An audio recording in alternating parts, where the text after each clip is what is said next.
அனைவருக்கும் மகளிர் தின நல்வாழ்த்துக்களை தெரிவித்துக் கொண்டு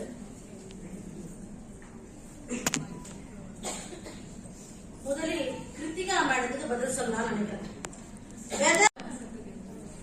அடுத்த சந்ததிக்கு முதலில் நிலத்தை விட்டு விட்டு செல்லுங்கள், பிறகுதான் விதையை விதைக்க முடியும். அடுத்த சந்ததி நலம் தானே, அந்த நிலத்துல விதையை விதைக்க முடியுதா? வேலைக்கு போற பெண்கள் உண்மையா ஒத்துக்கணும். அடுத்த சந்ததி அப்படிங்கிற விதைய அந்த நிலத்துல நம்மளால விதைக்க முடியுமா? இது கேள்வி. அடுத்தது தேவிகே பிரியா மேடம் சொன்னாங்க, சாபம் அப்படிங்கிற பக்கத்தை பார்த்து பார்க்கவே இல்லை. நல்லா நோட் பண்ணிக்கங்க. சாபங்கிற பக்கத்தை பார்த்து அவங்க பேசவே இல்லை. சாபம்னு பேச வந்திருக்காங்கன்னு தான் சொல்றாங்க. ஏன் சொல்லுங்க? உண்மையை பேசும்பொழுது கண்கள் பார்த்து பேசும். நாம் எப்பொழுது உண்மை பேசுகிறோமோ அப்பொழுது நம் கண்கள் பார்த்து பேசும். உண்மை பேசவில்லை என்று சொன்னால் நம்மால் கண்களை பார்த்து பேசவே முடியாது. அதனாலதான் அவங்களால சாபம்னு பேசின பக்கம், ஏன்னா உண்மையா பேசணும்ல, எங்களை பார்த்து அவங்களால பேசவே முடியல. ஆனா மிகச்சிறப்பாக எதிரணியினர் பேசினார்கள். அதை விட நான் மிகப்பெரிய நன்றிகளை லோகசக்தி அவர்களுக்கு தான் சொல்ல போறேன். என்னடா இது, ஏதாச்சும் நம்ம பேசுக்கணும், நமக்காக பாயிண்ட் சொல்லணும்ல எதிரணி, என்னன்னா ஒரு பாயிண்ட் வச்சார் தெரியுங்களா? கடைசியா எப்படி நல்லா எடுத்து சொன்னாரு.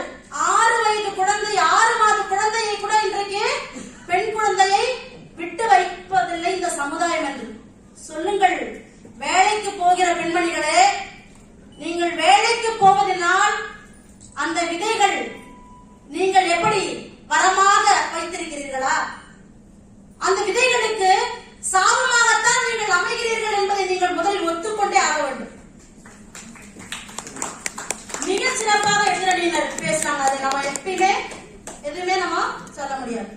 அதே போல உண்மைக்கு திரைச்சீலை அணைய மாட்டோம், உண்மையை உள்ளபடி உரைப்போம், உறக்க சொல்லுவோம் என்று சொல்லி மிக மிடுக்காக பேசி அமர்ந்திருக்கிற அபிநயா அவர்களுக்கு மனமார்ந்த நன்றிகள். அதே மாதிரி உண்மை சுடும், இழிக்க பேசுறவன் இழிச்சவாயன் ஆக்கிடுவான். கேள்விப்பட்டிருக்கீங்களா? உண்மையை சொன்னா சுடும் சொல்லுவாங்க. அப்போ மக்கள் இன்றைக்கு சிரிப்பை விரும்புகிறார்கள் என்பதை தெரிந்து உண்மையை மட்டுமே சொன்னால் கவனிக்க மாட்டார்கள்.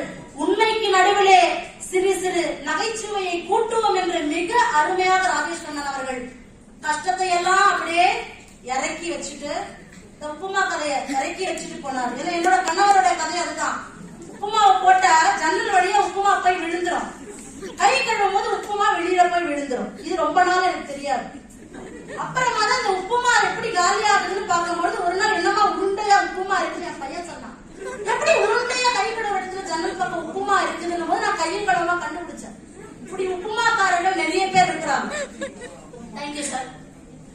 சோ இப்ப நம்ம பக்கத்துக்கு பேசணும்ல, வரமாய் கிடைத்த இந்த வாழ்க்கையை சாபமாய் மாற்றி இருக்கிற வேலைக்கு போகிற பெண்கள் சார்பா பேச வந்திருக்கிறேன். பேசவே ஆரம்பிக்கலாம்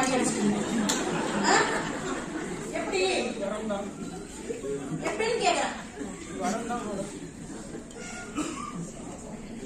ஏகப்பட்ட ரிப்போர்ட்ஸ், ஏகப்பட்ட விஷயங்கள் இருக்கு. எல்லாம் சொல்லல. நம்ம எல்லாருக்கும் பிடிச்சது கானா பாட்டு இல்லையா? சமீபத்துல ஒரு பாட்டு வந்தது, நான் சொல்லலாமா வேணாம் ரொம்ப யோசிச்சு என்னமா சொல்றேன். ஊ சொல்றியா ஊ சொல்றியா, என்னம்மா இப்படி ஊ சொல்றியா ஊ சொல்றியா? எவ்வளவு பிரச்சனைகளுக்கு இந்த பெண்மணிகள் இன்றைக்கு வேலைக்கு போகிற இடத்தில் நாம் சந்தித்துக் கொண்டிருக்கிறோம். அதே ஊவை எடுத்துட்டு தான் நம்ம பேச போறோம். வாழ்க்கைன்றது அடிப்படையா 3 விஷயம்.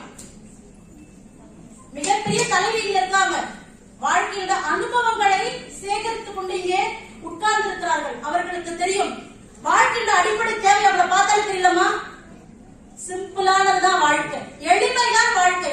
அந்த எளிமையினால் ஆன வாழ்க்கையுடைய அடையாளம் என்ன? உணவு, உடை, ஒரு குடிசை, உறைவிடம், இவ்வளவுதானே. இந்த உணவுன்னு ஒரு விஷயம் இருக்கு. ஏன் ஏற்கனவே சொல்லிட்டாங்க, உணவுன்ற ஒரு விஷயம் நீங்க கூட எப்ப எனக்கு பசிக்குதுன்னு எடுத்து போட்டு சாப்பிடுறீங்க. உங்க பிள்ளைகளை எங்க கொண்டு போய் விடுறீங்களோ டப்பா டப்பா கொடுத்துறீங்க. சாப்பிட்டாங்களா உங்களுக்கு தெரியுமா? அப்ப எதிர்கால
சுடும் போது 7 நிமிஷத்துல இட்லி வந்துடும் தெரியுமா?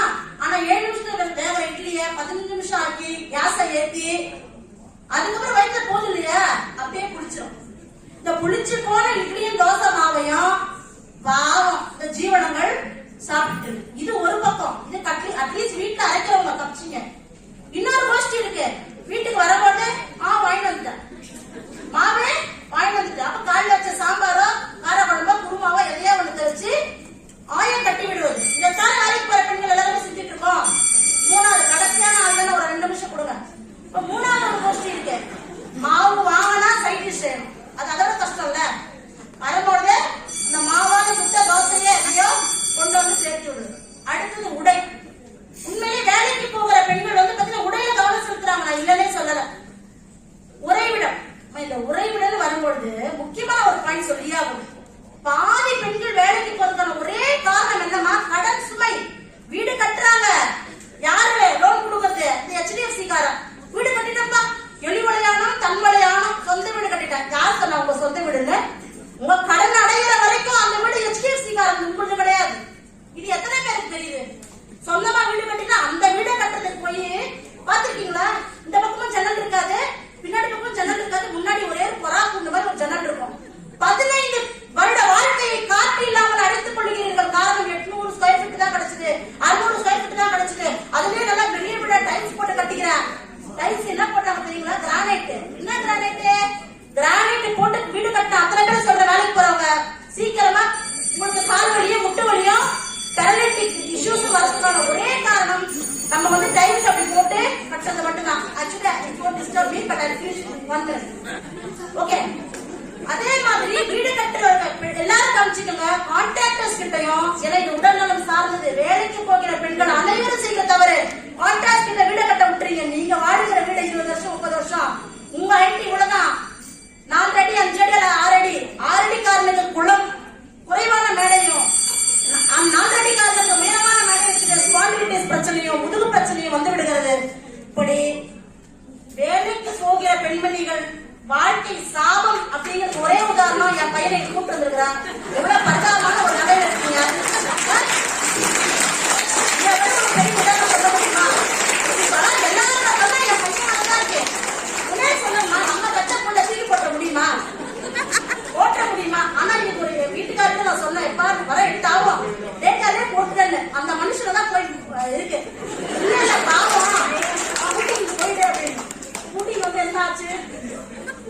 சுத்தி வருது.